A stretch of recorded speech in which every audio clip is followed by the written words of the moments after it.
para ano pa tayo, maaga tayo matapos.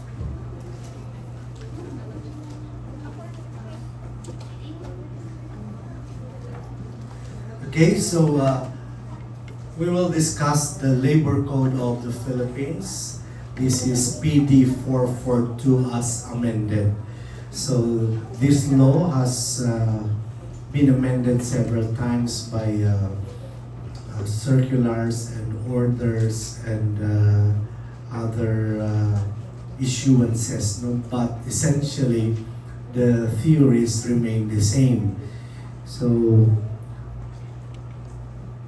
if we look at the table of specifications, again, this is 2% of the board exam. And these are the matters that I will discuss today.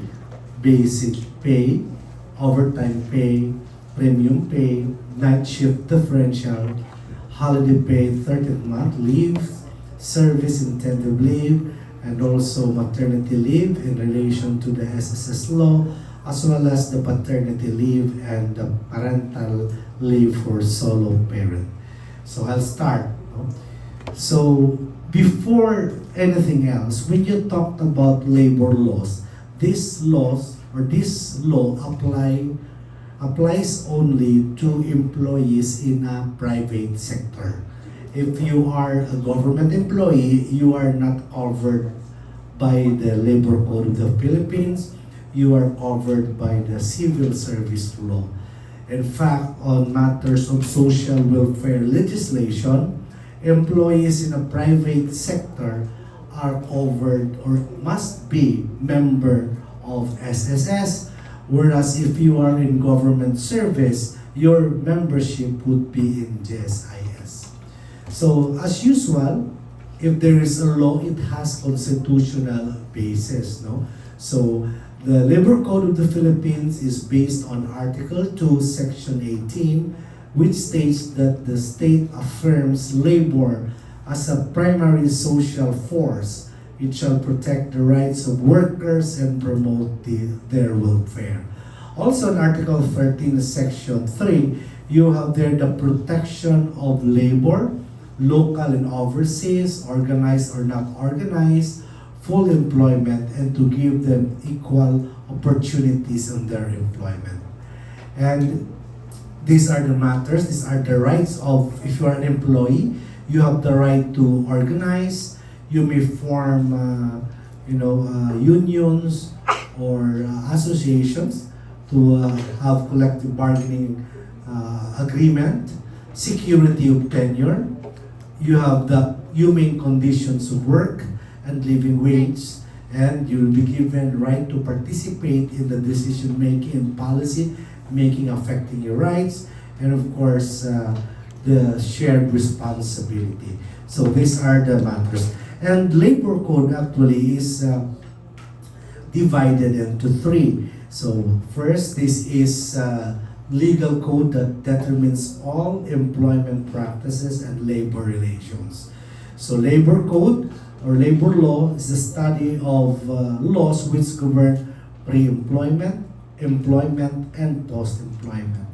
When you say pre-employment, this talks about the conditions imposed or required by employers for the employment of persons, and you will be protected also as you are an employee, and even if you are no longer connected, it is required that the employer must give you the benefits under this labor code.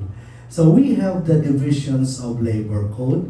We have the labor standard law, labor relations law, and the social welfare legislation. If you notice this, there are highlighted words there, labor standards law and social welfare legislation.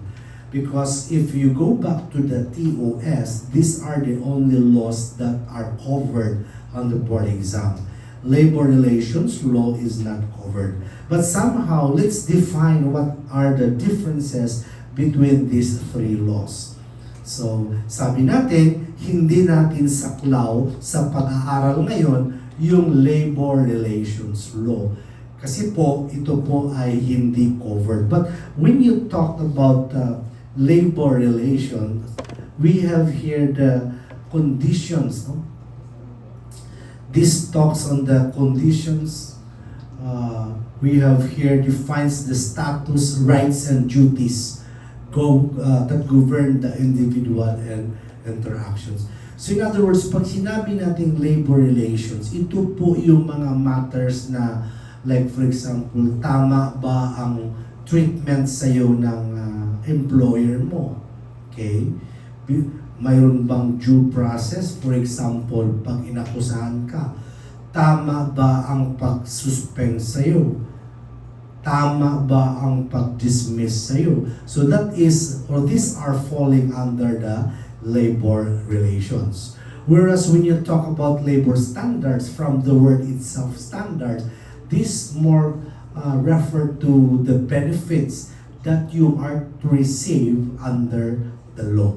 So pag sinabi nating labor standards, ito po yung minimum standards na dapat na ibigay ng isang employer sa kanyang employee. Pwede naman po na ang isang employer magbibigay beyond what is required by law. For example, ang minimum wage law, ganito lang for example, but yung employer mo nagbibigay ng mas mataas. Or kung ang leave na binibigay ng labor code is only 5 days a year, pag ang employer mo nagbigay ng 15, okay lang yon, walang problema. Pero kung sabi ng batas na dapat magtrabaho ka lang ng 8 hours a day, at pinagtrabaho ka ng 6 hours, pero binigyan ka pa din ng sweldo equivalent to 8 hours, walang problema doon. Pero pag ni-require ka magtrabaho beyond 8 hours, then bawal po yun unless bibigyan ka ng overtime pay or premium pay pag holiday and mayroong agreement between you and employer. So all in all, when you talk about labor standards, again, the benefits that the employer must give to its employees. Yun po ang minimum. Na hindi po pwedeng bumaba doon, pwedeng sumobra. And finally, when you talk about social welfare legislation, ito po yung batas na the government sees that ang working class later on, wala na silang magiging source of income. Or mismo ikaw nagtatrabaho, what if something happened to you during your employment? Either sickness, sakit, or injury, aksidente. Saan ka kukuha ng panggastos? That's why mayroon tayong tinatawag na social welfare legislation. And part of this is that if you are employed in a private sector, you are mandatorily required to be a member of SSS. Ma-discuss natin mamaya yung SSS. Ito po yung programa kung saan kinakaltasan ang sweldo mo at tinatapatan pa yan. More pa nga yung contribution ng isang employer at saka ito po yung dalawa, employees and employers share would form part as your SSS contribution. So yun, hulog-hulog mo yan until such time na mag-retire ka para may makuha ka.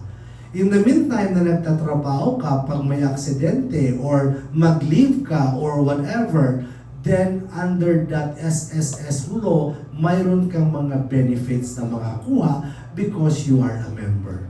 Ngayon, as a rule, mandatory po yan kasi nakikita ng government na what would happen later on pag matanda na yung mga working class, saan sila kukuha ng kanilang pangtustos? No? Where will they get the money for their sustenance, living, lahat-lahat po.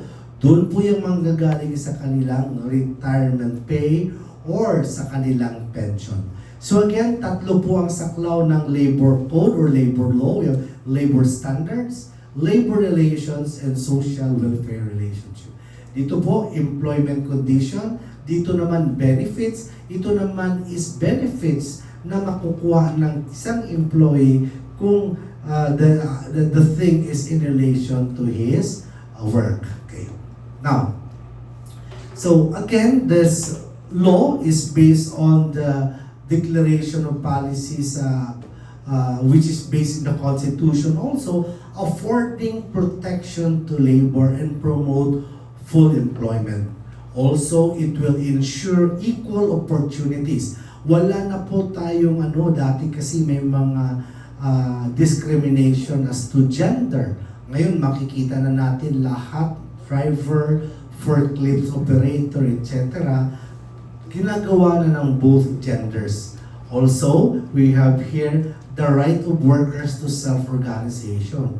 So, minsan may tinatawag tayo union busting. Ayaw ng employer na mag-unionize or mag-sama-sama kayo. Kasi alam naman po natin yung maxim, ngayon? In union, there is strength. Diba? Sa pagsama-sama, may lakas. Ganon. So, ayaw nila nun. Okay, so, we have here,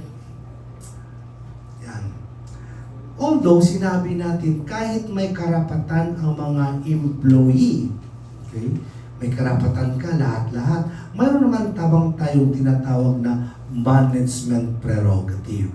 So pag sinabi nating management prerogative, from the word prerogative, saklaw na po yan ng diskresyon ng management kung anong gagawin nila, kung anong palisiya nila.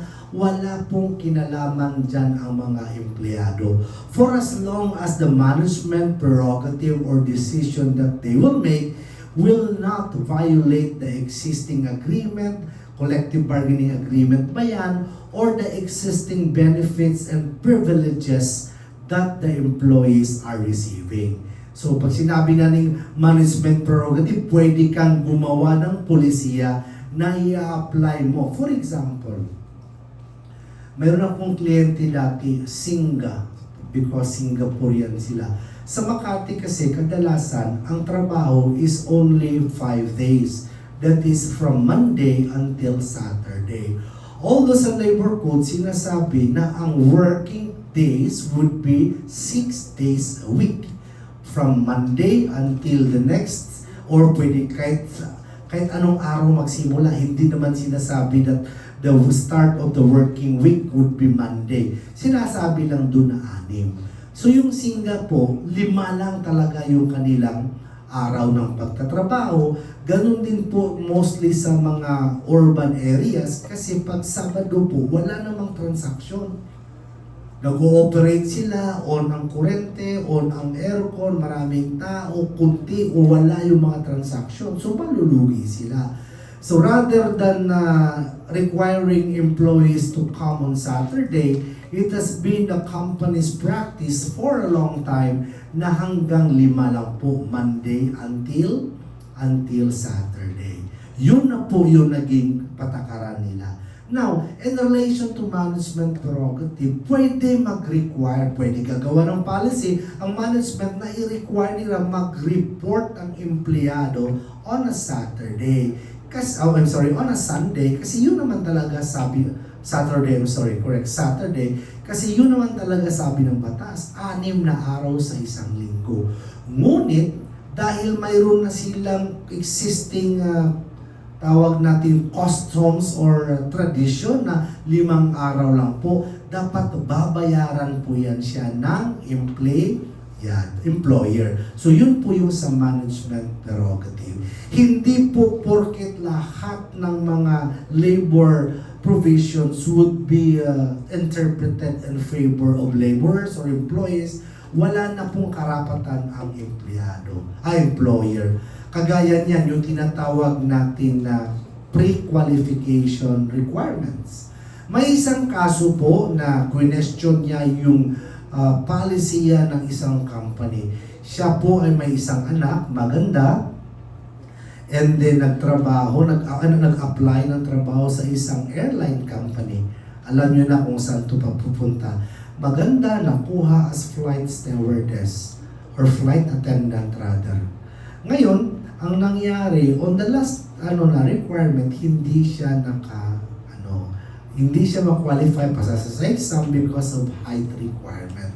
Although question yung bakit natagalan, but ang decision po doon is that is part of management prerogative. The qualifications of hiring an employee is part of management prerogative na for as long as it does not discriminate race, yung sinabi natin kanina, then valid po yan siya. So pinanigan ng korte yung airline company kasi nga nag-justify ng airline company bakit mayroon silang requirements sa height. Ganun daw po yun sa kanilang trabaho as flight attendant, mag-assist, yung mga overhead compartment, etc. etc.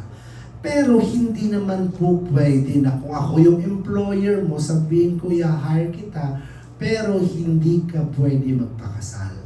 Bawal naman po yun kasi freedom to contract, wala po yun. Is there, it must be respected, but your freedom, no? Human right, basic human right prevails over right to contract. So hindi po pwede na hinire kita, kailangan mo ng trabaho, be, nag-apply ka talaga. Uy, bawal sa atin dito magpakasal. Alam mo naman kami, si Sir Jun, single, joke, recorded. Ngayon, single, so bawal dito. So, kailangan mo ng trabaho, so nag-oo ka. Pero, nabuntis ka, nagpakasal ka. Nalaman ngayon, buntis agad, di ba nagpakasal? Ikaw, Bia. So ngayon, tinanggal ka. Well, that is not allowed. Okay? Or, mayroon din po na isang kaso na sinabi na bawal sa amin mabuntis. Okay? Hire kita pero bawal mabuntis. Hindi po pwede yun. Pero may exception doon. May isang pharmaceutical company na bawal sa kanila sa field personnel ang buntis kasi ang pinopromote nila contraceptive products. So, ang gusto ng mga tao na salesman po sila kasi pag salesman ka, mayroon kang service, mayroon kang per diem, may hotel allowance ka, at pinakamaganda, hindi mo nakakita yung employer mo, di ba? Nasa field ka, basta nakakapag-deliver ka. Pero ang sabi doon, bawal kang mabuntis. Pero pag nabuntis ka, balik ka sa office, doon ka muna, same benefits, same lahat-lahat, and then, pag okay na, balik ka. Question po yun ng isang nabuntis. Sabi niya, bakit ganyan? Ganito. Sabi naman ng korte, tama po, management prerogative. Kasi number one, wala namang nawala sa'yo. Ganon posisyon mo, meaning rank mo, ganon din yung sweldo mo, walang nalaw. At saka temporary lang yan, babalik ka doon. At pangalawa, at pinakamalakas na argumento is that hindi mo pwede ma-expect na maging effective ka sa pagbenta ng contraceptive products pag buntis ka. Okay? Magsasabi ka dun sa mga hospital or sa mga kliyente na ganito, effective po to yung aming contraceptive products. Tapos ikaw buntis ka. Ironic masyado, sabi ng korte. Okay? So, napakadaming kaso na yun, ha? Karatis habang nagpipikit kayo dyan para lang music to your ears.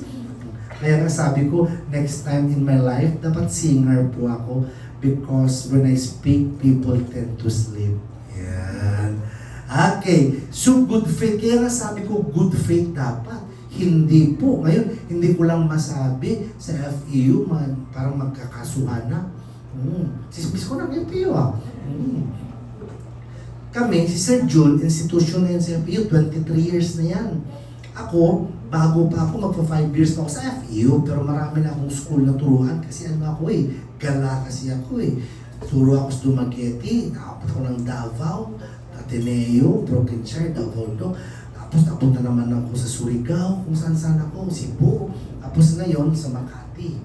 Anyway, bago ako sa FEU, ngayon lang namin nalaman na ang hiring rate pala nila mas mataas sa hiring rate namin. Ganun. Pero parehas dapat yun. So ngayon fina-fight out po yan. Kasi number one, while it is true that it is a management prerogative, in effect, kung anong natatanggap mo na hired ka last year, hindi mo na ibibigay dito. Ikaw naman na nag-a-apply, akala mo mataas ng sweldo mo, hindi mo alam. Hindi mo alam na ganito ka per hour. Akala mo malaki na compare mo sa iba. After a while, malalaman mo na. Kasi di ba chika-chika na, magkano per hour mo dito? Ha? 700? 700 ka lang, ganito, ganon, di ba? So yun. So hanggang nagka-clamor na wage distortion, etc. So ang laban doon, although wala pa namang kaso, sabi ko, while it is a management prerogative, anong sabi? Good faith. Bakit mo binago yan at hindi mo binaga? Something like that. Okay? So all in all, employees has no or have no participation on management prerogative. Management may design, issue policy, etc. for as long as it is on the operation and it is done in good faith. Now, ngayon, kagaya ng contract of adhesion kanina, sabi natin na makikita natin lahat, kundi man lahat, most cases that are decided, labor cases decided, are in favor of the laborers. Kasi nga, sabi ng batas, hindi kasi yan sila equal footing. Iba po yung employer, iba po yung employee. Kadalasan po ang employer ang nagdi-decide. So, sabi ng batas, kung walang issue as to the application and interpretation of the provisions of the labor code and even employment contracts, it must be strictly construed, interpreted, and applied based on the wordings used in that particular law, contracts, or whatever agreement. However, if there is an issue, meaning to say ambiguous, it could be interpreted in two or more interpretation. The interpretation that is more favorable to the labor will be done. Ganon po yun. Yan. Okay? Now, ngayon, sabi natin, while all issues, sabi natin, sinasabi ng batas na lahat ng mga labor laws, etc., would be interpreted in favor of laborers. Anong ibig sabihin? No? Lahat na lang ba ng mga desisyon sa kaso pabor sa mga laborer or employee? Hindi naman. Hindi naman. Mayroon naman tayong tinatawag na management prerogative. And in other words, social justice and the protection of the working class are not tickets of employees na sasabihin nila na lahat ng desisyon is talagang in favor sa kanila. Si Irene, kilala niyo? Hindi. Si Irene, Kinausap mo lang sarili ko. nagtatrabaho po yan sa NLEX. Nito lang. Tapos tumawag siya sa akin. Sabi niya, attorney, pwede kitang makausap. Astig pa yun. Kasi nga, yung ano pa, hindi mo sinasagot, so mayroong voice message, di ba? Maili kayo niyan. Well, haba naman ito. Nagkukwento na ng talang buhay niya. Okay? Floating na siya ngayon. You know what's floating? Hindi ka, reserve ka lang, kung may bakante, tatawagin ka, pero dati as in nandun siya. What happened was that nag-AWOL siya or nag-AWOL. Anong AWOL? Absence without leave. Ngayon, kini-question niya pa na bakit floating ako, attorney, kasi ganito. Ako, bakit?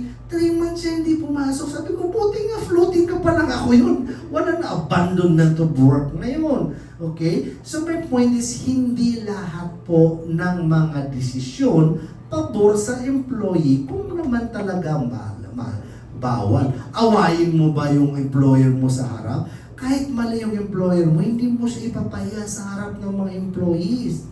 Ma'am Christine, nandyan mali, tapos papahiya mo yan sa kaharap niya lahat. Kahit tama po, again, sabi natin, may mali, hindi mo dapat ma-correct by committing another mistake. And dapat may process po tayo, okay? Maliwanag na po tayo dyan. Marami pa tayo. Doctrine of compassionate justice. Ano ba yung justice? Ano ba yung simbolo ng justice? Okay? Diba? Weighing scale, diba po? Weighing scale po yun, tapos balance po yan. Magtitilt lang yan pataas pag mataas ang ebidensya mo, di ba? So, ang ebidensya mo mataas. Ano yung klase? 3 evidence?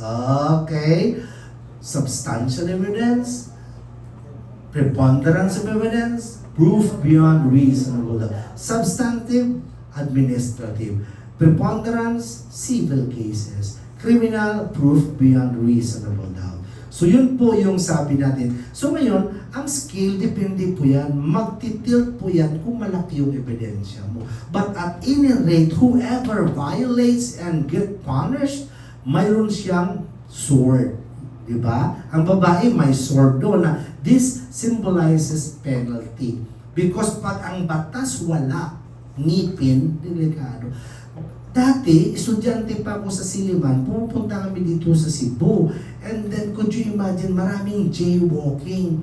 And maganda yung policy. Wala na ngayon yan, hindi mo na nakikita. There was a policy before here in Cebu na every major street ng tawiran, pedestrian lane, mayroong parang tawag nito, yung sa 10-wheeler, anong tawag doon? Yung sinasakay, yung parang container.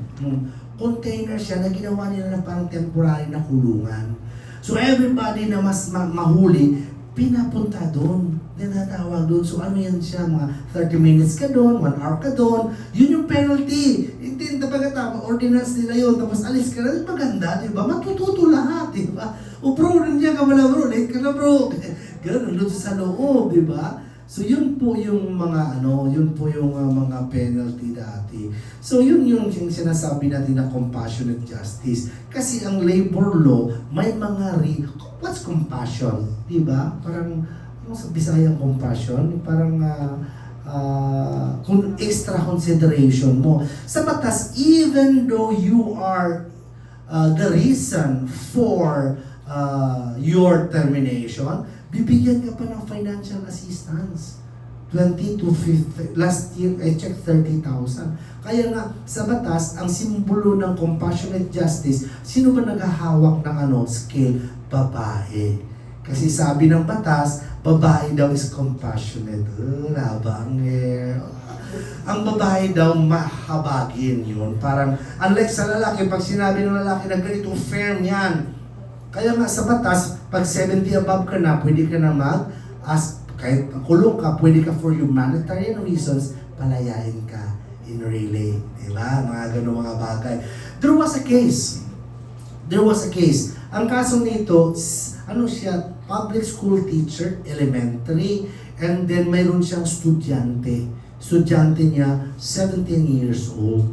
Late siya nagpasok. And then, of course, nagkikita sila araw-araw, ma'am, ganito, and then tutor, hanggang nahulog yung kanilang loob sa isa't isa. 6 times 6, ganon. I love you, ganon. Grabe naman, antok pa kayo, di ba?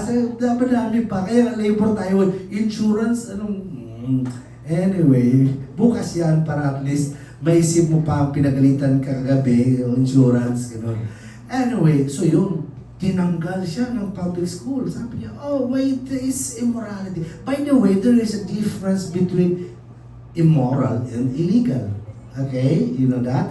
But all illegal acts are immoral acts. Why? Because laws basically are based on morality. However, not all illegal are immoral. Scatter. Ano yung scatter? Ayun din ako. Scatter. Nalaman ko lang yun. Oy, Gungon. Saan mama mo? Bahay, anong ginagawa? Nag-scatter. Scatter? Alam ko, nagtatapon. Anyway, laro pa. That's immoral. Gambling is immoral, but there are gambling which are regulated and therefore legal. Balik po tayo sa teacher. Tinanggal siya ngayon. Kasi immorality, immoral ka. But they did not give due process to her. Alam mo yung due process? Sinasabi mo palagi kay papa mo, wala ang kwenta, hindi mo ako bigyan ng due process. Due process is notice and hearing.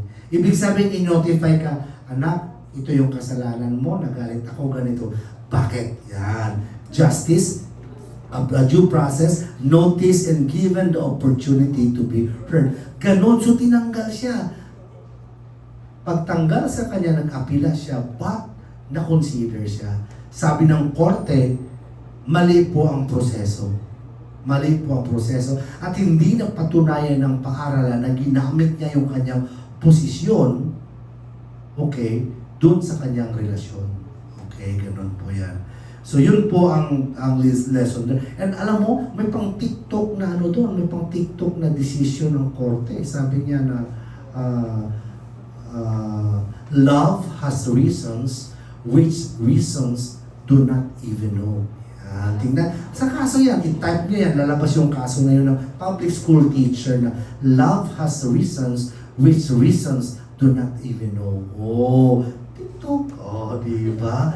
Ganon. So, balik po tayo. That's why compassionate justice. Hindi lang hard and fast rule na talagang ganito po yun siya. Okay? Now, ngayon, mayroon tayong equal protection na violate pa. Sabi hindi kasi nga employees and employer are not on the same footing. Iba po yun. Lamang talaga ang employer. Okay, now, ito tayo. So, before you could avail of the rights before you could avail of the benefits and privileges under the labor code, you must be as a rule an employee. Hindi ka dapat Pacquiao basis or what. Anong pinagkakaiba? For example, pinagawa kita ng aking fence, bakuran. Okay.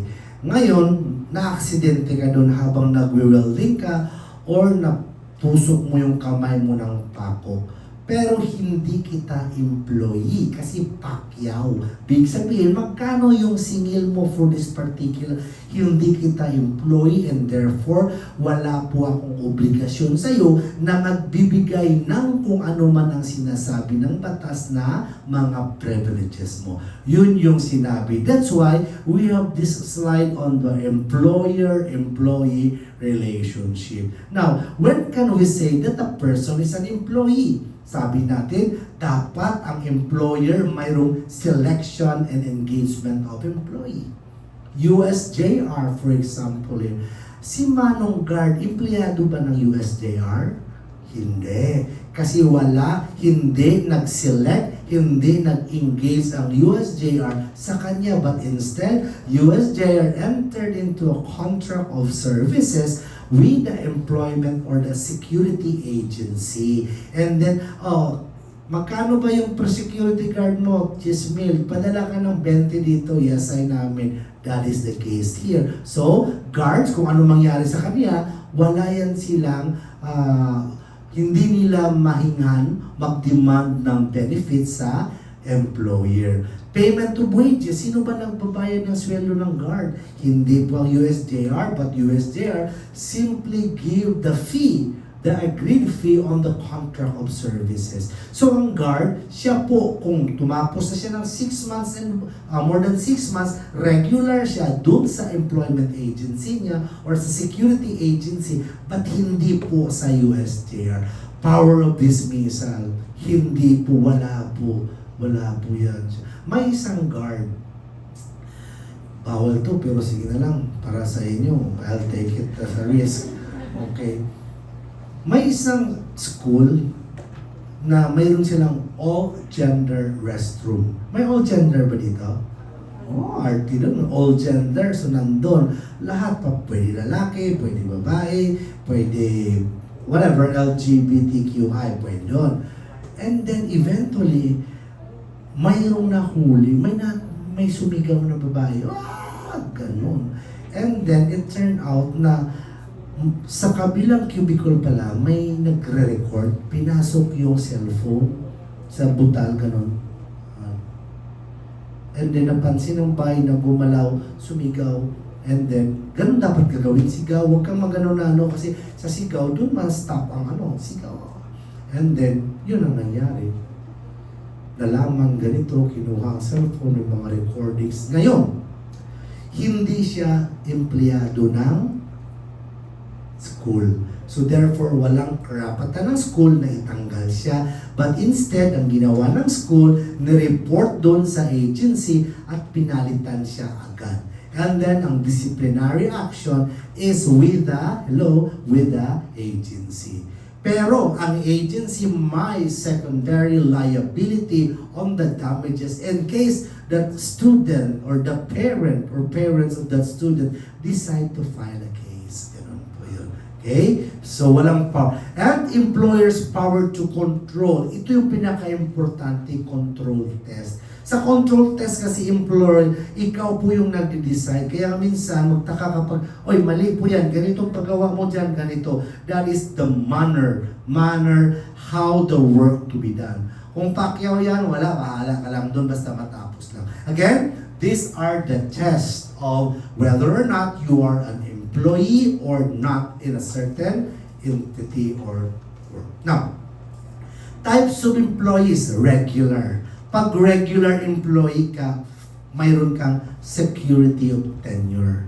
Security of tenure, hindi ka basta-basta mapaalis, not unless there is an authorized or just causes. No? Authorized causes, yung example nun, redundancy, palugi ng company, and then papatawag ka, bibigyan ka ng separation, paalisin ka. Ang just causes naman, ikaw talaga yung may rason. No? Mayroon kang mga hindi ka nais-nais na ginawa. Isa doon, hindi niya na makayanan, tinapunan pa niya ng stapler yung kanyang boss. Hindi mo pwede yun, ganon. So, all those things. So, ngayon, ang sabi po dito, you are a regular employee. As a rule, if you have spent at least 6 months and 1 day. Because, balik po tayo, tatalon po tayo sa probationary employee. You are a probationary employee for how many months? 6 months. 6 months ka talaga probationary. But if you are a probationary employee, from the start, sasabihin na yan ng employer mo, ito po yung ina-expect namin sa iyo, ma'am, ganito, ganito. So that you will have also the idea later on how you are evaluated. Kasi hindi po pwede. But all in all, nasa kanila talaga yan. Si Jason was a friend. And then ako kasi dati HR sa aming law office. So wala siyang trabaho, sabi ko, pinarang ko siya, sabi ko, apply ka dito.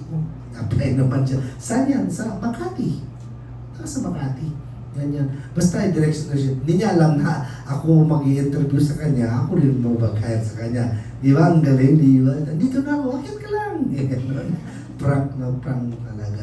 But anyway, of course, hired na siya. Okay. Probationary for 6 months. On the last day of the 6-month probationary period, sabi niya, attorney, last day ko na ngayon. Ano, re-report ako bukas? Kausapin ko ba si Peaches? Totoong pangalan yan. Kausapin ko ba si Attorney Peaches? Because tatlo kami. Si Attorney Ron, siya po yung sa admin. Ako po sa HR. And then si Attorney Peaches, siya po yung sa finance. Malaki yung kanyang contribution sa partnership. So siya talaga. So ngayon sabi ko, ba't mo kausapin? Ano ka ba? Wala ka bang ano? Because in that case, if you are on the 6-month period, sabi ko, maglinis ka dyan, tapos maaga kang umuwi. Maaga ka bukas. Huwag ka munang pakita kay Peaches. Alas 10, bababa ka na kasi may 3rd floor sa second floor. Saka ka napakita. Because under the rule, if the employer allows you to work on a day following the 6-month probationary period, you are deemed regular. Kasi sabi ko, pag nilapitan mo yan, baka sabihin, ay, oo nga, Jason, no, we cannot continue your employment. Wala kang magawa. So yun, sinunod niya yung advice ko, alas 5 pa lang. Umalis pa 5:30, umalis na siya. Pagka next day, mga 7:30, nandun na siya. Ganun na sa akin. Maya-maya, nandun na siya. Kasi kadalasan, sinusundo niya si Peaches. Probationary ka di ba? Kung sabihin na natin kung sino yung mga pinakasipsip na empleyado niya, probationary. Kasi nga parang ma-regular. No, sabi. So, every time dumating si Peaches, nandun na yan siya. Panakita. Parang dito, kita mo sa, kuha ka na ng, yung aqua flask, di ba? Tapos lang, bibigyan siya. Ganyan, coffee yan. So, during that time, wala. Kasi baka malaman. Pag mga alas 10, wala na, tinawag na siya. Jason! Gano'n si Mami. Attorney Toto, where's Jason? Sabi ko, tawag na ako, Jason, baba ka na, regular ka na.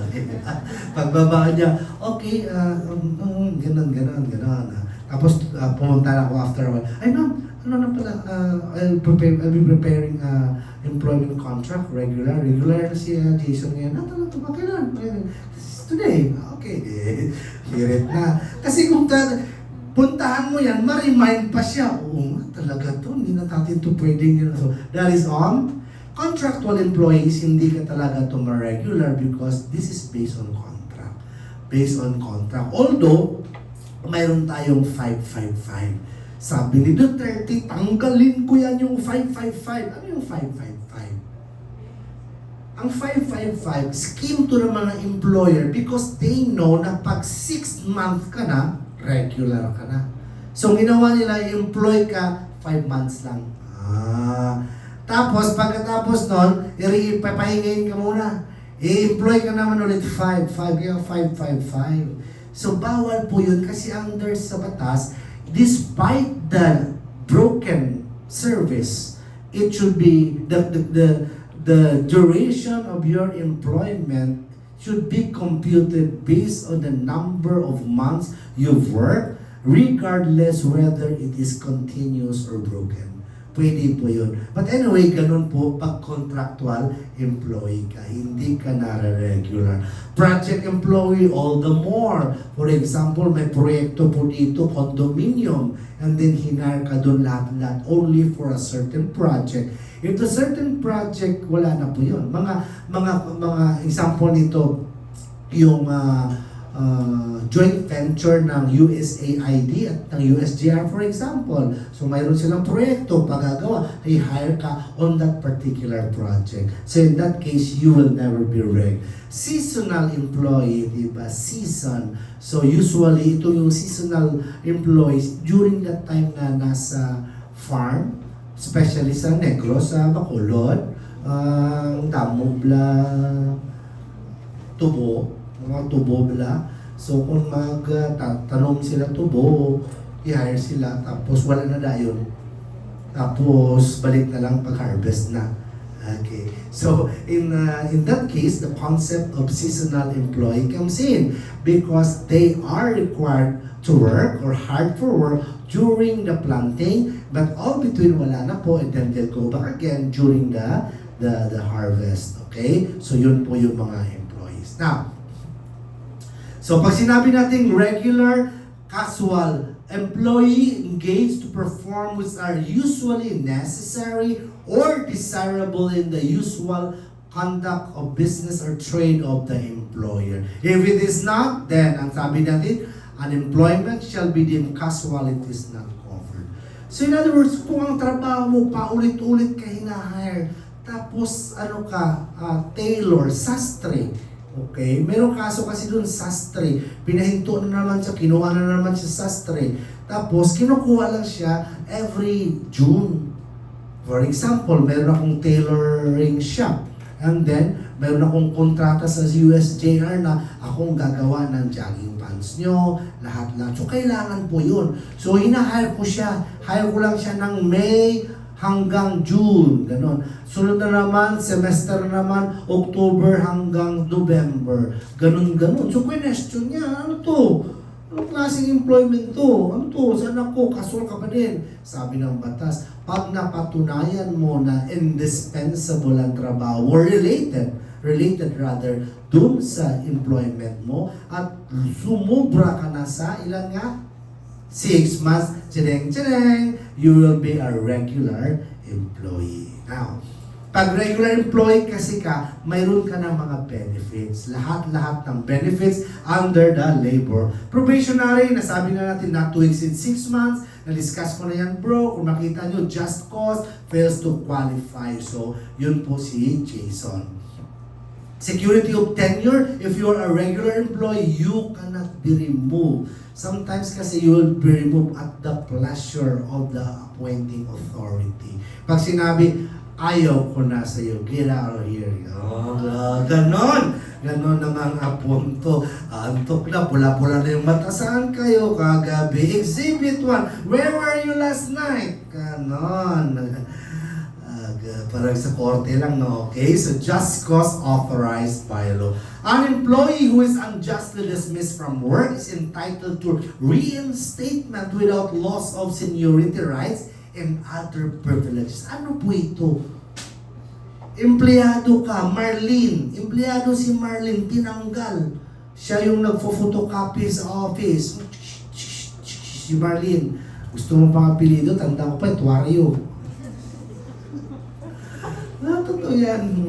So ngayon, tinanggal siya. Bakit? File siya sa labor.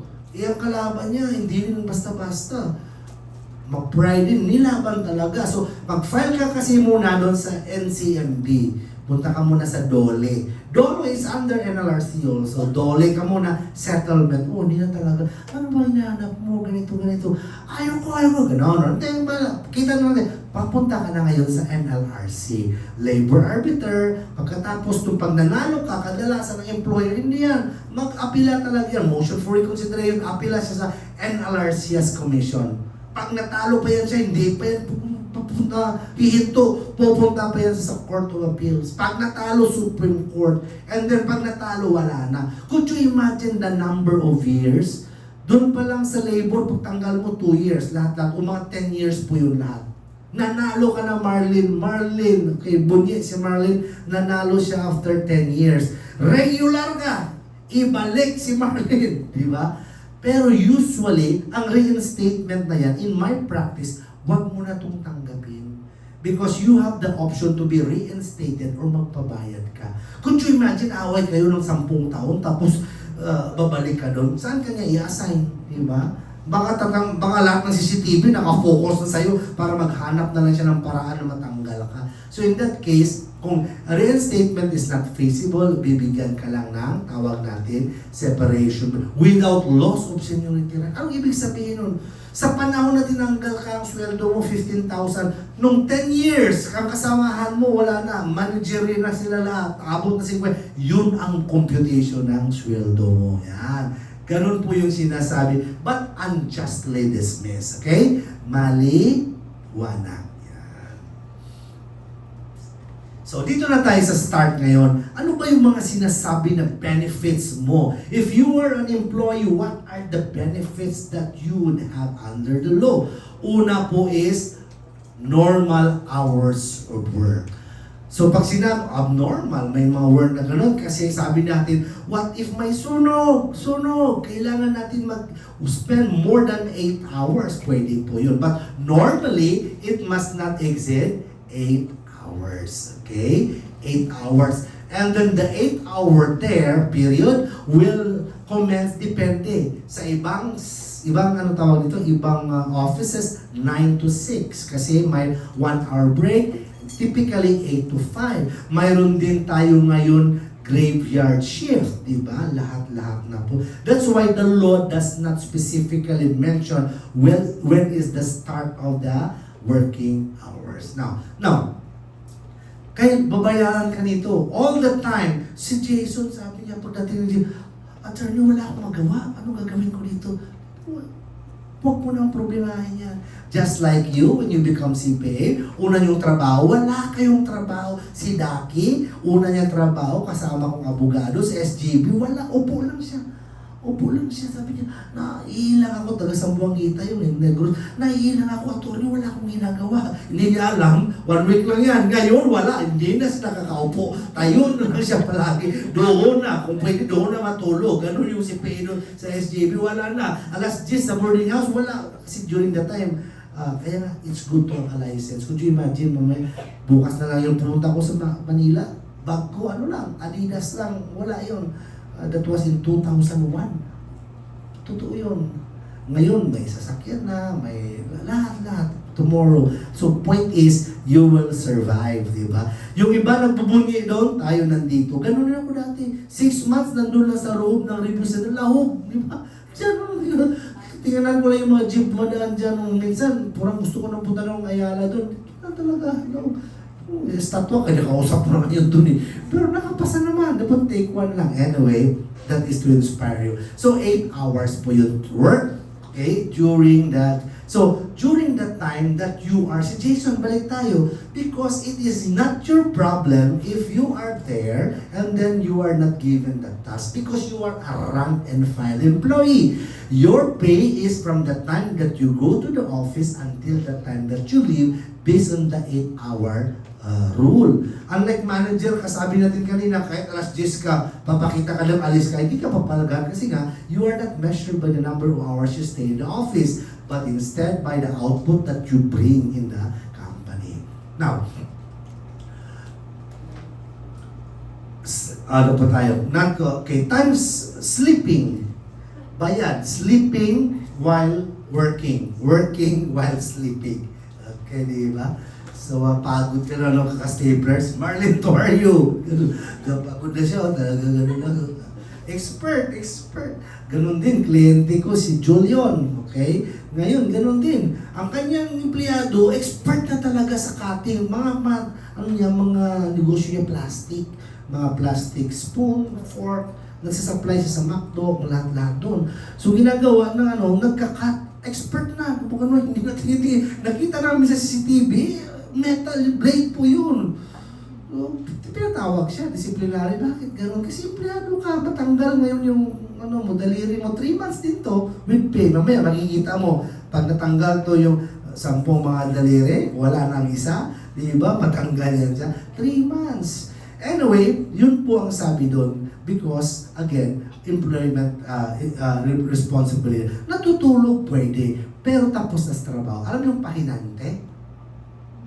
Pahinante yung assistant ng driver, di ba? Like sa pier, ganun po yan. Trust, kasya, boom! Bangga sa kasya, di ba? Ganun, di ba? So yun. Sabi niya, kasya. Sinabi pala ng penalty, may akasya. Akasya. Bangga. Ano to? Anyway, so, ang layo na natin, patay ako sa evaluation nito. Okay, ato kaya kayo, mata nyo, pinipilit nyo na, nahiya na kayo sa akin. Recorded yan, Ma'am Christine. Okay, so pahinanti, pwede yan sila matulog. Hindi po pwede na sabihin ng guard, oy, tulog yan sa alas 9 hanggang papunta kami ng Toledo. Hindi, wala naman siyang trabaho. Wala ka naman magigising siya, di ba? So again, pag security guard ka, iba naman dating ng security guard, no, di ba? Pero mga security guard, sanayan sila. Alam nila kung paano sila matulog na hindi nalalaman, di ba? So that is on that case. Now, waiting time. That is paid. On call, paid po yun. So, because we're still talking about working hours.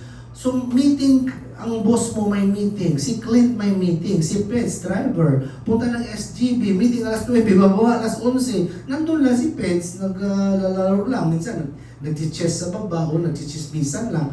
Pwede bang sabihin na, oy, wala kang bayad doon? No, hindi po pwede. Because the then call time. Or minsan, may mga family driver, di ba? Na nandun lang sa kabila. Sabihin na, bukas, alas 8, alis tayo. Alas 8, ready na. Tapos yung boss na bagong isip, alauna na lang, ganito.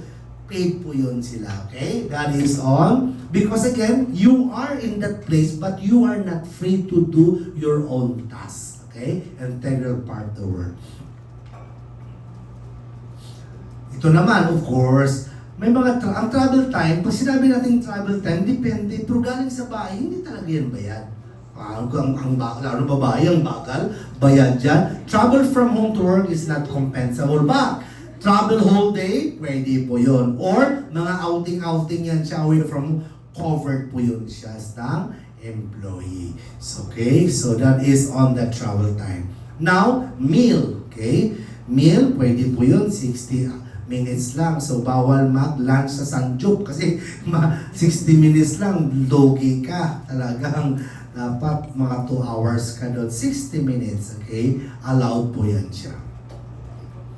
Night shift differentials, okay? So, the first, tapos na tayo sa normal working hour. Sa night shift, pinagtrabaho ka simula alas 10 ng gabi hanggang alas 6 ng umaga na hindi mo yan kahit na work mo yan siya, kailangan ka talaga ng night shift differentials, 10%.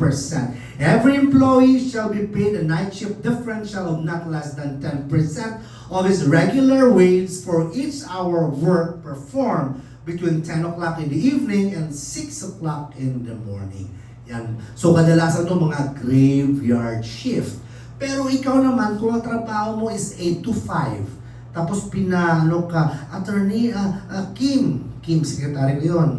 Talaga, true lahat to. Si Kim, sabi ko, Kim, kailangan natin magtrabaho mamaya kasi ganito. Ng anong oras, malaman na natin to. So pagdating ng 5, ng 6, kasi 9 to 6 kami, 8 hours. Pero pag pina-overtime ko yan siya hanggang 8, overtime. Pero dumating yan hanggang 12, mayroon siyang 2 hours na night shift differentials counting from 10 o'clock to 11 and 11 to 12. Night shift differential shall not apply to employees in the government. Wala po yun. Grabe, wala na nga silang trabaho eh. Ako, trabaho ko sa government dati, napakaganda talaga ng trabaho. Abogado ako ng Taguig, the best. Sorry, ikaw na abogado ako, city attorney ako doon sa Sipalay, ganun din, napakaganda. Kasi nga, papasok ka, flag ceremony, alas 8. Okay, matapos alas 9, chika-chika, kape. Alas 10:15, break. Tapos chika-chika, pag akyat mo doon sa 4th floor kami, dating ka alas 11, wala na, mag-usap na kung saan kayo kakain. 11:30, bababa ka na. Alauna, balik, ay, grabe. Wala, isa lang papel magawa mo, wala sweldo ka pa. Not all, sa akin to, the rest of mga companion ko to, masigasig po sila. Ako lang talaga yung mabagal doon, okay? So, wala silang night shift differential if you are a government employee. Of course, retail. Kaya nga, yung iba, naiinis. So, guys, pag mag-apply kayo, dapat more than 10. So, check nyo muna, ano ba itong na-apply ko na, na accounting firm? Ay, siyam lang sila. Kasi, maysan, ang benefits mo magdidepend kung ilan ang hire. Kagaya nito, pag not more than 15, wala kang night shift. Mamaya, makikita natin not more than 10, wala kang leave. Ganon. So, dito po, bawal. Domestic helpers, si Cheche. Sa bayan. Pero astig si Cheche, recorded yan. After this, Cagayan de Oro ako for Thursday and Friday. Tapos sa San Linggo, pa Taiwan kami. Sama si Cheche. Grabe si Cheche, napaka-amin. And then Hong Kong kami sa May. Grabe yan, totoo yan. Ano kasi ako spoiler. Alam mo si Cheche, nakain po niyan. Sabi ko, hindi ka pwede laitin ng mga kabaro mo. So pagbaba, magchika-chika yun sa baba, nakain po niyan. Talaga, grabe yan. So anyway, mamaya, sa'yo na yan. Joke. Okay, so we have here domestic helpers. Hindi ka pwede. Bibilangin mo, kuya, alas 10, nagtimpla ako, kopi ko, tapos alas 11, noodles, may 2 oras ka. That is not allowed sa night. Managerial employees, wala din po. Hindi nga sila pumapasok ng 8 hours, bibigyan mo pa. Lalo na yung field personnel, salesman, paano mo malaman that they are effectively doing business and related? Nandun pala sila sa sabungan, nandun sila, o kung saan beach sila, or whatnot. So, bawal po yun. So, as a rule, field personnel, so ito po yan sila. So, take note, baka tanungin po kayo. The following are entitled to differentials except, mga tanong. Manager, employee, field personnel, away from place of work. Now, overtime, alam natin itong overtime. Paglampas ng 8 hours, overtime po yun on your working day. But pag pinatrabaho ka sa rest day mo, holiday mo, at lumampas ng 8 hours, ang tawag nun ay premium. Parehas lang yan sila, ang terminology lang. Premium pay applies to work rendered beyond 8 hours on a day that you are not supposed to work. Kasi nga, holiday, Sunday, Saturday, or whatever. Pero if you work beyond 8 hours on your normal working day, Monday, nagtatrabaho ka talaga, then that is overtime. Pag premium, 30%, ang overtime is 20%. Now, overtime, sabi natin, parehas lang yan sila, but the difference is that non-working days, such as your holiday or rest day, bawal. Yun po ang sabi doon. And we have rules on overtime. Dapat sa overtime, bro, magano ka talaga, magpaalam ka. Okay, magpaalam ka sa overtime. And then, sabi po dito, lahat po yan siya, special day. And overtime could not be, hindi po pwede ma-offset yan. By the way, ito muna tayo sa distinction. Ordinary day, 25%. Rest day, 30%. Includes also additional compensation. Special day, 30 days, 50. Regular, 30, 100. Kaya nga gusto ng mga ng mga empleyado regular holiday kagaya ng Holy Thursday ba? Monday, Thursday. Ano yung Thursday? Good Friday, Monday, Thursday. O yan, tama ba? Tapos ang Wednesday, ano yan siya? Ash na lang, diba? Wala na. Ganun eh. Black Saturday, Easter Sunday. Ang dami-dami, no? Okay. Easter Sunday, Black Saturday, Good Friday, Holy Thursday, Monday, Wednesday. Oh! Thank you, Lord. Ayan. Plus points, plus points. Okay. So, okay, that is all the case. Yeah. Right to weekly rest day. Yan. Ito yung sinabi ko. Right, it shall be the duty of the employer to give. Take note, ang sabi doon, hours, hindi day, and consecutive. Hindi po pwede, pahinga ka lang ng 12 hours, balik ka bro ha, kailangan, sabi po dito talaga, you will, if you are an employer, you'll give your employee 24 consecutive hours after 6 normal work. Kaya nga sabi ko kanina, swerte yung iba na 5-day work lang sila sa opisina. Ang daftar ko nga, iba. Mayroon na silang flexi time, astig. May daftar, before she resigned, mag-resign ako kasi pagod. Go! Konsentidor ang meron. So, papaaral siya ulit. Pangatlong kurso niya na. Sabi ko, maganda nag-aaral ka kasi pag edad mo ng 45, 5 years na lang, retire ka na. Tapos na siya ng psychologist, tapos board passer na, ay magtrabaho siya pero napapagod ata. And then ngayon is, animator, di ba? Yung sa IT because sa iAcademy, gastos din. Pero okay lang.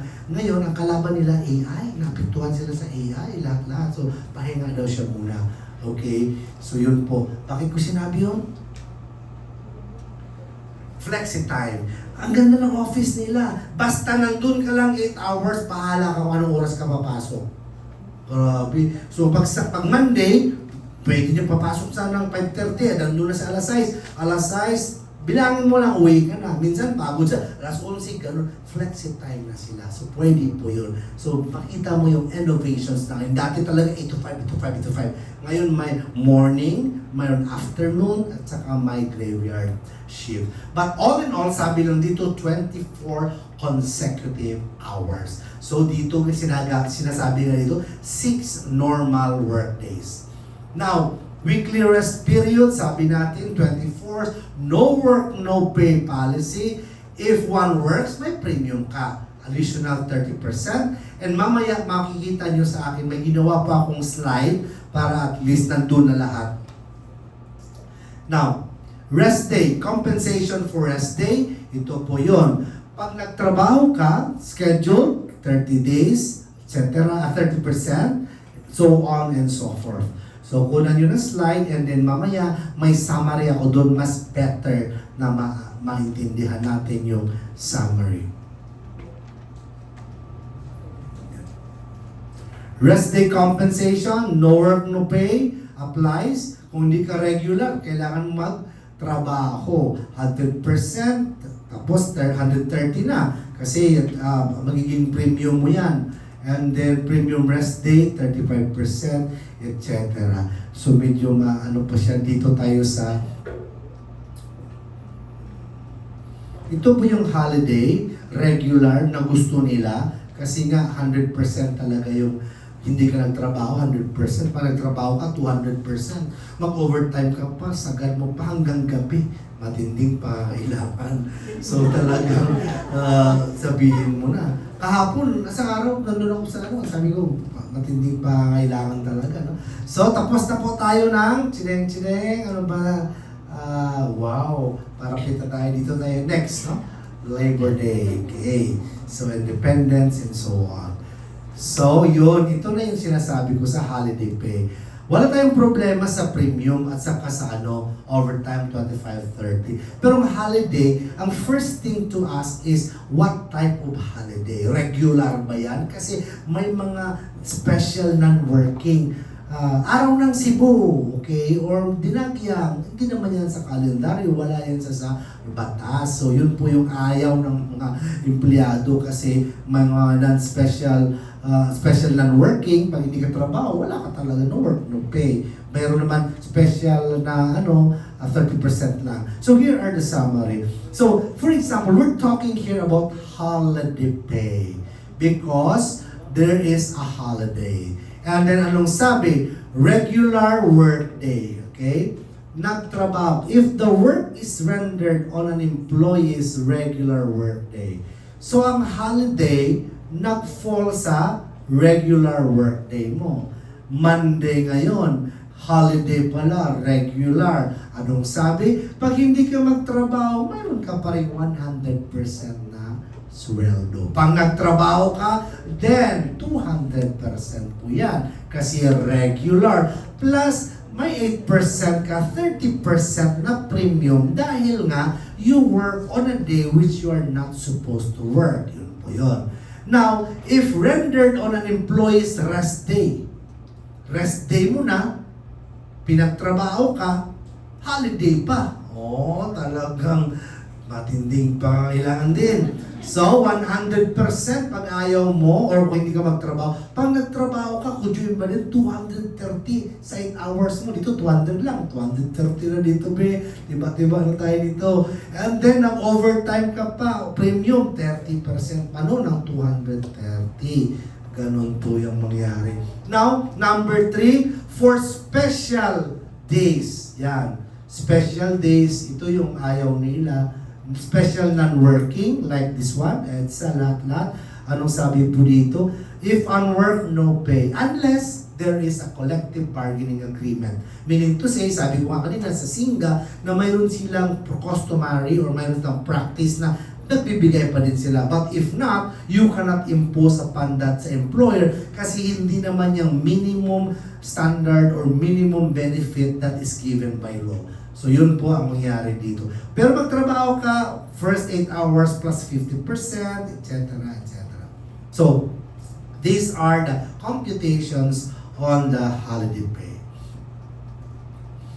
Take note that what if mayroong holiday na successive? Kagaya ng sinabi natin, ano ngayon?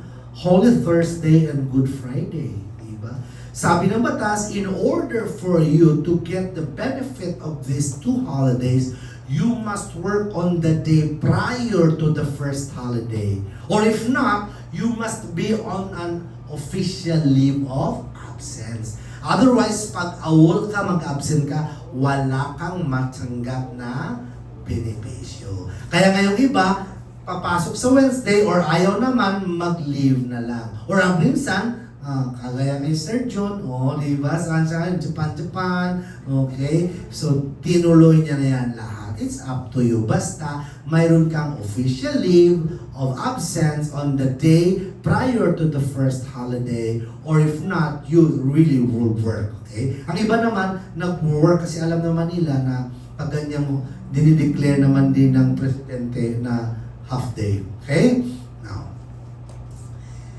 Monthly paid employees, sabi natin, pag monthly, as a rule, if you're a monthly paid employee, you are not entitled to a holiday pay if the number of days work divided will not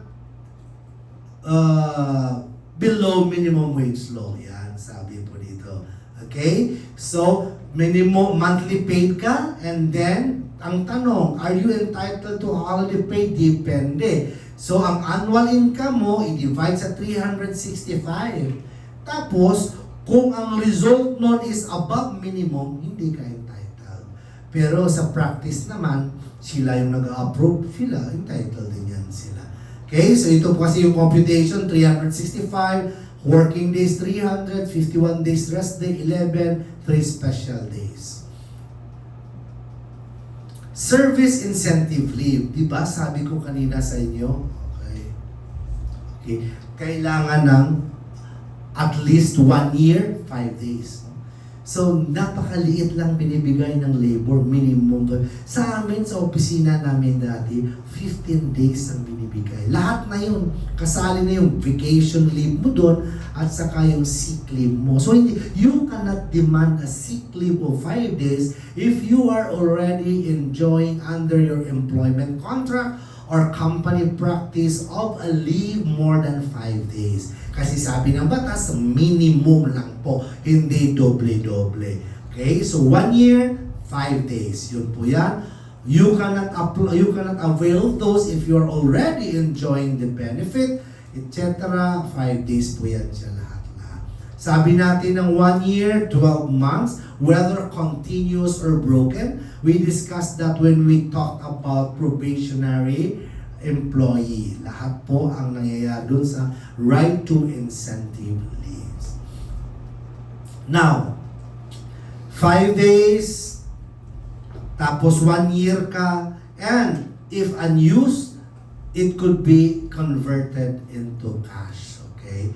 Pero yung vacation leave, pag binigay, hindi yan. Kasi sabi yun, vacation po yun. Kaya nga hindi ka magtaka, may forced vacation leave kasi kailangan mo pahinga. Pero yung granted ng batas, pwede po yan ma-convert into money. Service charge. Ano tong service charge? Pag kumain ka sa restaurant or avail ka ng services ng hotel, mayroon silang tinatawag na 10% service charge. Ang 10% dati, hati yan. 85% pupunta sa employees, hahatiin po nila at the end of the month.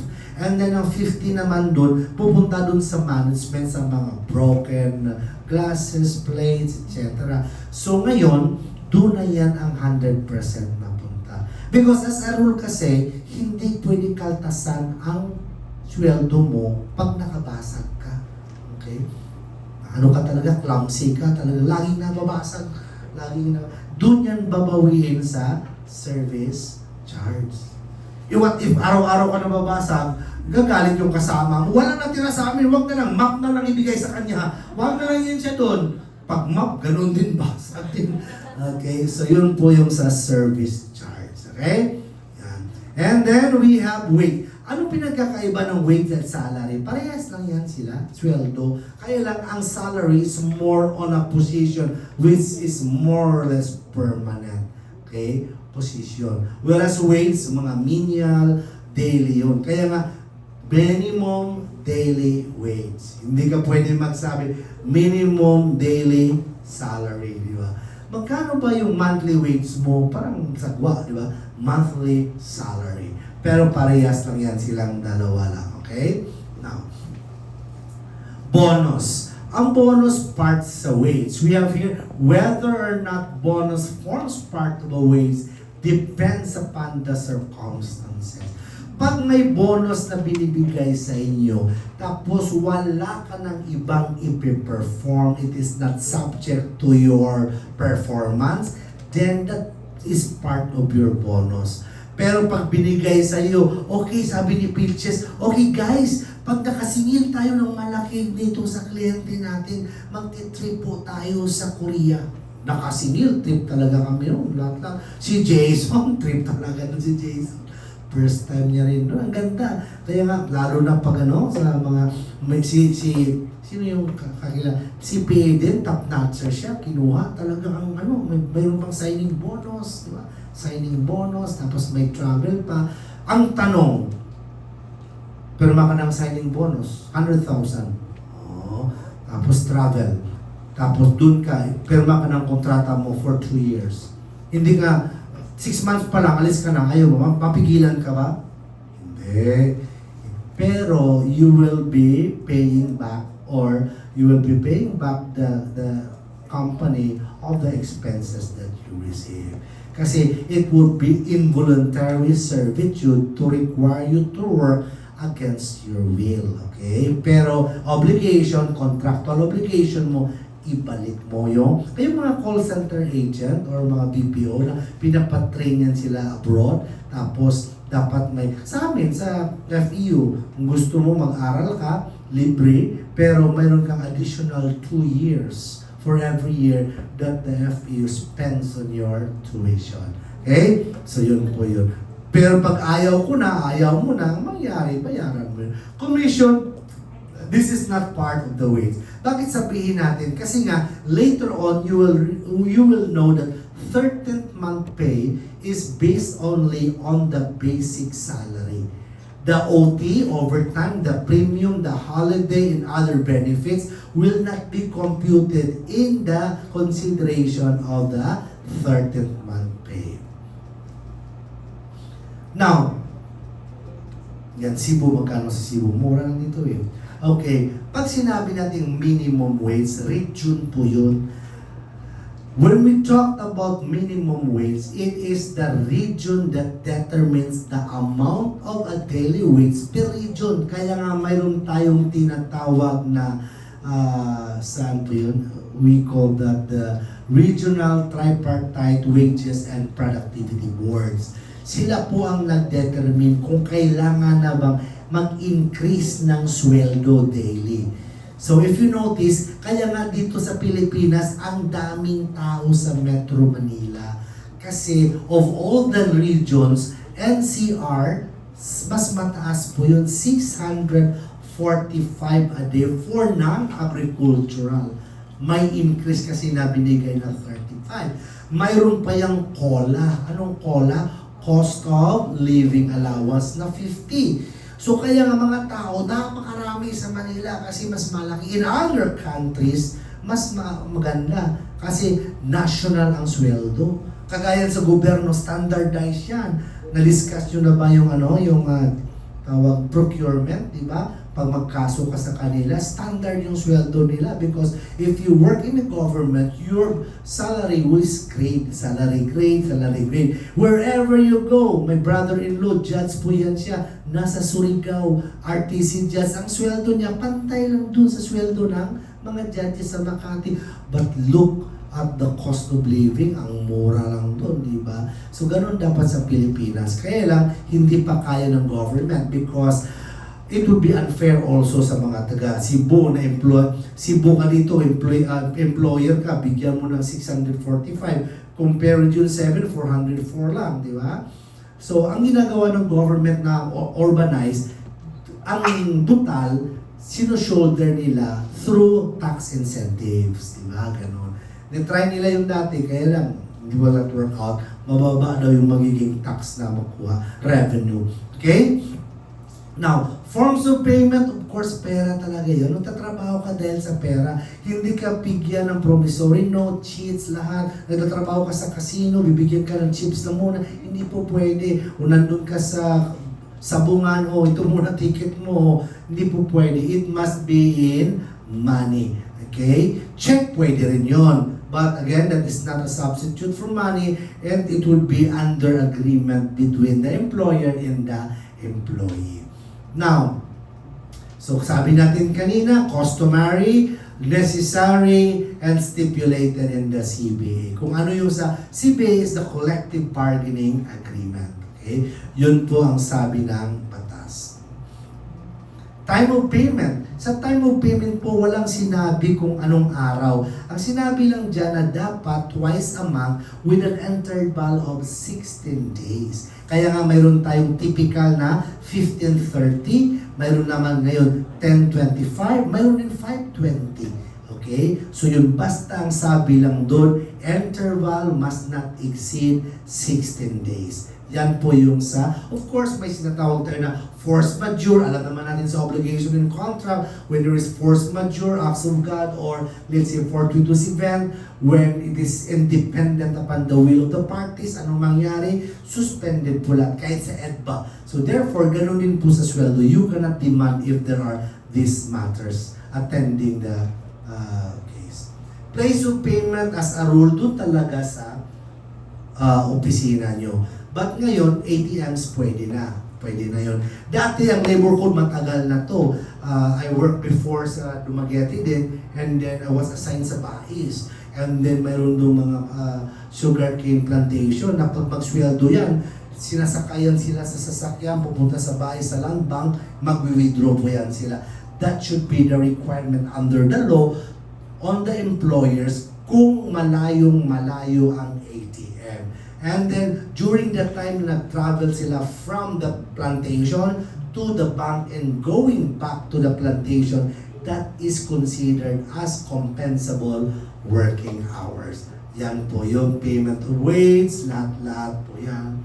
What else? Okay, now. Hindi ka pwede magbayad sa nightclub. No employee shall pay his employees in a bar, nightclub, drinking establishment, massage clinic. Bakit?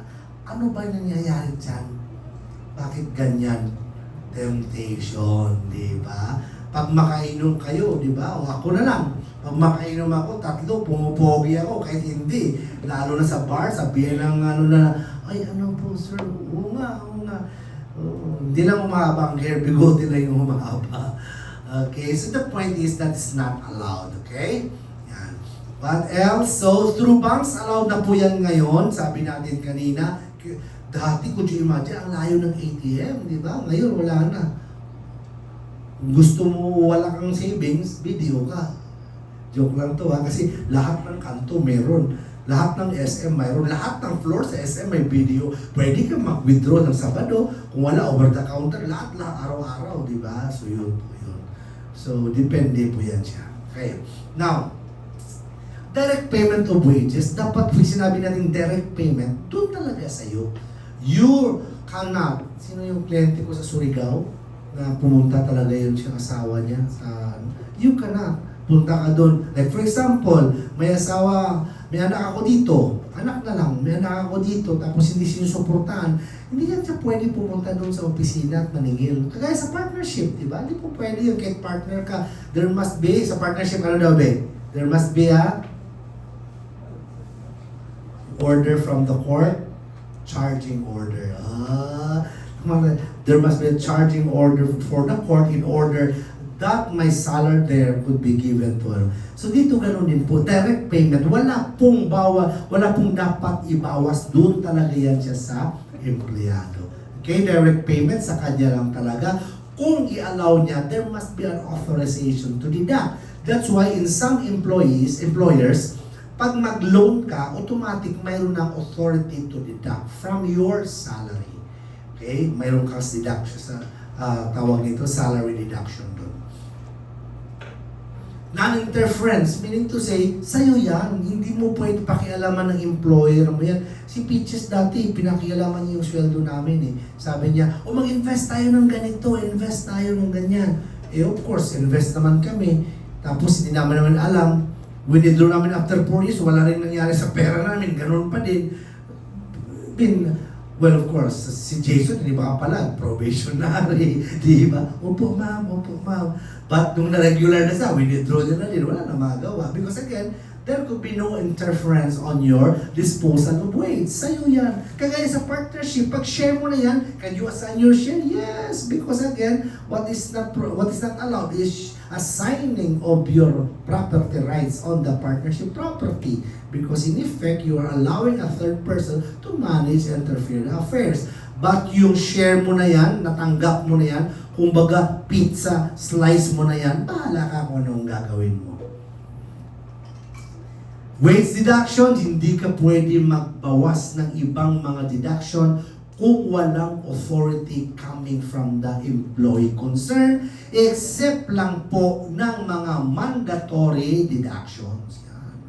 Itong mandatory deduction, masakit ito masyado sa bulsa, lalo na on the last day. Kasi yung last day, kung 30 ang sweldo mo, second salary yun na month, doon talaga yung mga deductions mo. No?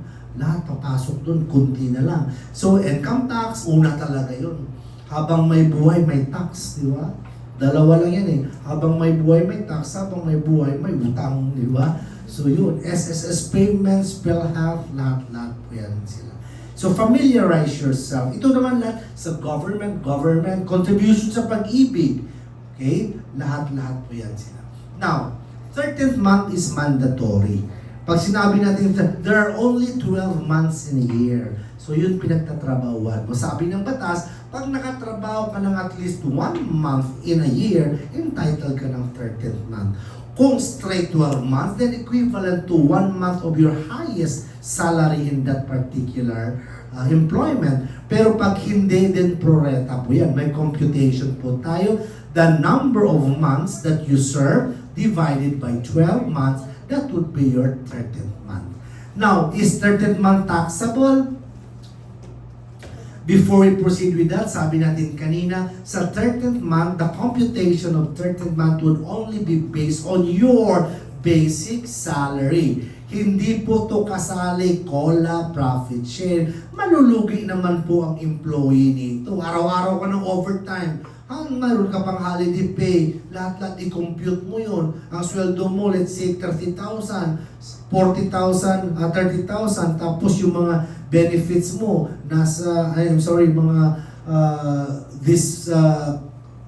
services mo, overtime, premium, etc. Umabot ng 20. Laki masyado yun. Buwan-buwan pa yan, times pa yan. So, mahirap masyado. That would be, that's the reason why in the computation of 13th month pay, only the basic pay would be considered. 13th month pay, sabi natin, ito po yon. 13th month pay, may mga sa opisina namin dati, abot kami ng 15. 50. May mga iba dyan, astig. Could you imagine pag 15 ka lang? May alam nga ako noon na isa na 17 sila. Sabi mo, ng yaman naman ninyo, 17. Kasi could you imagine, 17 months ang bibigay nyo sa taon. Oh, anong mangyari dyan? Pag December, may 13th month ka na. Pero ang 13th month sa December, kadalasan kalahati na lang yun. Kasi binibigay yan siya sa May. Para, makikita natin mamaya dyan, binibigay yan siya sa May para that would be intended for the enrollment of the students. Kasi dati yung ating klase simula sa June, di ba? Parang ibabalik nata. So yun po yan, 13th month pay. May 14th month ka pa. 15 palagay natin 50, may sweldo ka pa. So mag 50,000 ka lang, 200,000 ka na agad. No? Travel na naman, di ba? That would be the case there. So release. Okay. What else? So, yeah. 13th month, taxable. Okay, so 13th month, exempt. Generally exempt. Pero ngayon, maximum exemption is 90,000. So, si Sir Jun, malaking sweldo niya. Mas malaki yung sweldo sa akin sa FEU. Matagal na yan siya. So, nang nakatanggap kami ng 13th month, ending, mas malaki pa yung 13th month ko. Kasi hindi umabot ako sa 90,000. So, therefore, yun lang akong tax. Lumampas siya, ang laki ng tax, nabawasan patuloy yung sa kanya. Di ba? So, yun po yung sa... Dati 82,000. Pag lumampas dyan, may tax na. Okay sana kung ang tax ang lampas lang. Hindi, yung buo eh. So, yun po ang nangyari. Separation pay. Yan. Separation pay. Ano po itong separation pay? Ito yung bigay sa'yo pag wala ka na sa trabaho. But take note, if you file a resignation, you are not entitled to a separation. Voluntary separation from employment will not entitle an employee for a separation pay. Same is true if the removal from service is through a just cause. May kasalanan kang ginawa, natanggal ka, nag-awol ka, or ano ba sistema, involved ka sa crime, nagdispalko ka ng pera, whatever. Then, may due process, and after the hearing, you were found guilty of the charge, then that is dismissal for cause, and you will not be entitled to any separation pay. Separation pay, at least 1 month calendar, ito po yung mga computation po natin. Okay? Maternity leave. Yan. Dito na tayo sa maternity leave. Ito, tapos na po tayo sa labor disease part, no? Maternity leave, astig na ngayon yung maternity leave. Kasi, number 1, unli na po. Unli na. Dati kasi may limit lang. Hanggang 4 lang, hindi na pwede. Ngayon, unli. Pwede po, sige, mga anak pa. Okay. Pero astig sa Japan, at sa Japan, recently may incentive pag nabuntis. Yan. Kasi mayroon silang mayroon silang generational gap. Marami sa kanila yung matatanda. So sino nang mamahala? Tayo na, invade natin. Ganon. So mayroon silang benefit. At saka libre ang pag-aaral ng mga bata. Doon, kung may allowance pa sila, in-encourage. So dapat yung mga nanganganak dito, papadala natin doon para ano po yun sila. Sa China naman dati, one child policy, bawal naman, isa lang. Pero ngayon, inallowed na naman, okay? So we have here, pag sinabi natin maternity leave benefit, daily cash allowance granted to female member. But take note here, pwede siya sa SSS din, no? Okay, due to childbirth or miscarriage. So, ang bagong batas natin dito, ito po yun. Okay. Hindi na dito. Pero take note na dapat nakahulog ka sa SSS ng 3 months. Madiscuss pa natin yan after this, no? Pagkatapos ng labor, mayroon tayong SSS and Truth in Lending Act, and then that's it. We will discuss the rest tomorrow.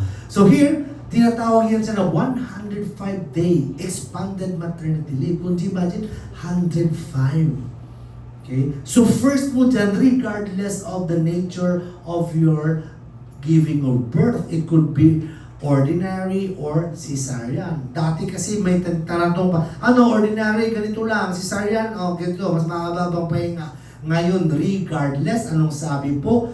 105 with full pay. And take note, regardless of the civil status or legitimacy of the child. So, regardless po kung pinakasalan ka, okay, or ang tatay may kasal na, wala problema, di ba? For us, regardless of that, entitled ka rin ng maternity leave. Now, pwede mo papahabaan yung 105. Mayroon kang separation anxiety sa baby mo, ayaw mo pa umalis. Anak, uwi na si mama. Sabi niya, anak, leave ka muna. Sa salita na, no? So, pwede mo ma-extend yan for 30 days, but this time, wala nang bayad. Lugi naman masyado. Huwag ka na papasok kaya. Okay? 30 days. And another, pag solo parent ka, another 15. So, ano rin? 160, oh. Relax na relax ka. So, mapagod ka na magtrabaho, sabihin mo kay mister mo, oh, ano, anak naman tayo, anak ko rin di ba? Kasi gusto mo, could you imagine, sa isang taon, makapahinga ka ng 160, ilang months yun, o di ba? Lugi ang employer mo noon, sabihin ano to, sabi ng batas, unleave po sir, wala tayong problema, makulit si mister, pero ikaw talaga yung gusto para ay mo magtrabaho. That is the case there. Now, take note, maternity leave shall be granted at every instance of pregnancy. Alam natin yung miscarriage. Early termination of pregnancy or emergency termination, ito yung masela na hindi pwede kasi ganito, usually may edad na, ganito, delicate, ganito mangyari, ganun din, masisira si baby or masisira ka, scientifically advised. Regardless of frequency, okay? Pag miscarriage naman or early termination, kasi hindi naman talaga panganak yan, 60 days lang with full pay. So the 105 would be on the giving of birth. Maternity leaves are not also computed in the computation of the, are not considered in the computation of the 13-month pay. Paternity leave, yan. Akala nyo, ano lang ha, kayo lang ha, tatay din. Excited yung tatay, lalo na pag first child. Saan nakamukha ako? Yan, di ba? So yun. Talagang. Pero dito naman, may limit, mas stricto. Dapat ang mga anak, asawa mo talaga. Hindi pwede kung sino lang na common law, asawa mo talaga. Okay? At saka, may limit din. Hindi po only dito. 4 lang. 4 lang. So, magtaka ka, yung pang-5 mong anak, pag nagsasalita na, pa, wala ka dito sa picture. Ganon. Di ba? Ngayon, may mga ano tawag nun, cutting of the umbilical cord. Di ba? Yun, di ba? Sa pang-5, wala na siya. Anak, wala nang leave si Papa. Wala na, hanggang doon na lang, di ba? So yun, di ba? Married male employee, 7 days leave, again, for delivery. But of course, kailangan niya mag-notify. And this applies to even by distance. Ang asawa mo na sa Cebu, and then ako na doon sa Manila, dito mga anak, kahit wala ako dito, still I could apply for leave. Okay? Either pupunta ako, hindi, wala namang problema. And hindi po ito pwede add on. Pwedeng sabihin na, ay, HR, hindi ko lang muna i-avail yung leave ko ngayon. Kasi next year, makakanak din siya, para mahaba-haba, 14 days na. Hindi po pwedeng ganon. Or pwede mong, ay HR, hindi ko pala nagamit yung 7 days leave ko. I-compute mo lang, convert into cash. Hindi po, non-convertible po yan siya. And then, hindi po yan siya anong tawag natin? Carry over or carried on. Okay? So, paternity benefits, lahat po yan sila. Lahat na. Male employee, okay, lahat, no, na-discuss na natin, cohabiting, dapat siya lang talaga. Otherwise, naku, magkabistuhan na, leave ka na ngayon. Ano ka, leave ka? Leave ka na naman. Ano yan? Family man ka eh. Bawat lugar may pamilya. Family man, every place may family, di ba? Yun, ganon. Applicable for leave, non-commutation of benefits, lahat po yun sila. Okay.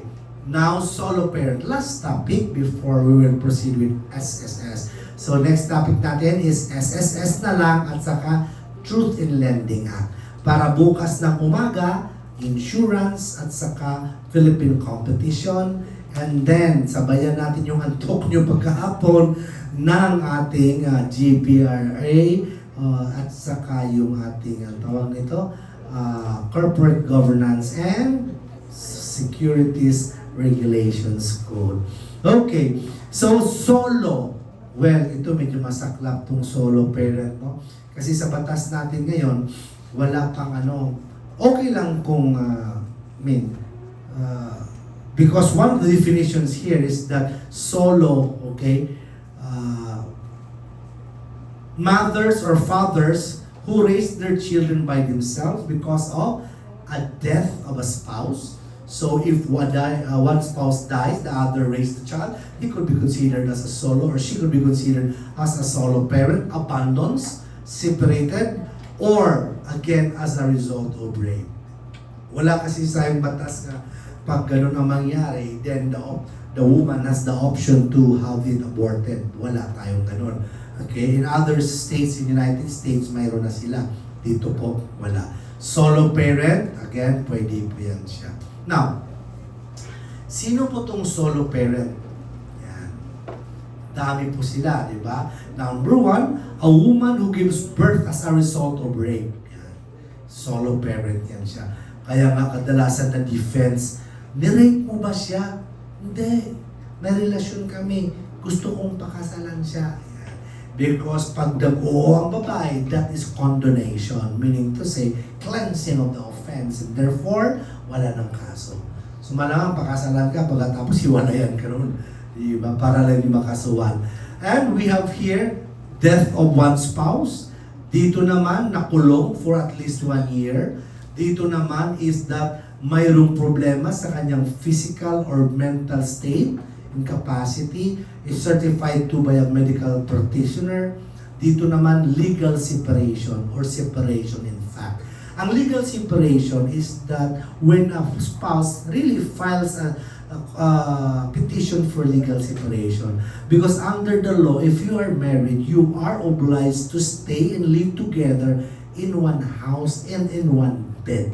That is the definition under the law. So pag ang isang asawa hindi na umuwi, and then pwede siya makasuhan ng abandonment. Okay? Kasi sa batas, kailangan kayong magsama. Ngayon, kadalasan naman dahil magastos yung legal separation, mayroon na lang silang separation in fact. Factual. Meaning to say, nag-usap na lang sila, o sige, hiwalay na lang tayo kasi ganito naman nangyayari, hindi na natin mabalik yung kahapon, blah, blah, blah, blah, blah, blah. That is separation in fact. And if there's a son or a daughter, a child to be raised, kung sino man ang nag-raise noon, or siya sa kanyang custody o pagpalaki, he could be considered or she could be considered a solo parent. Now, pag iniwan mo, dito naman annulment na talaga. No? Dito, pag iniwan, and an unmarried mother or father who prefer to keep their children and raise by themselves, o by himself, pwede po yun. Dito naman, who provides parent care. And even a family member na iniwanan mo, nandito ka sa Cebu, tapos may anak ka, wala kang asawa, tapos pumunta ka ng Manila or abroad magtrabaho, yung mga alaga dito could be regarded as a solo parent. So we have here definition: child or children below 18, parental responsibility, parental leave, flexible schedule. That is already given under the law. Okay, flexible, sabi natin, mayroon yan siya. In fact, mayroon na yan silang, anong tawag nun? Yung bassinet ba yun? Yung binibihisa ng bata sa opisina, mayroon doon eh. Mag-change ng diaper, etc. Work discrimination, wala nang discrimination ganun. Dati, grabe yun, pag mga ganyan, may issue ka talaga. Sino yun? Sinong papa? Ganun, wala. Bawal pag-usapan yan under data privacy. Hindi mo pwede itanong yan kung hindi kinalaman dun sa kanyang mga information na ita-divulge. Parental leave, and so on. Okay, so that ends our discussion on labor. Let's talk about kaya pa truth in lending kasi 10 slides lang yun para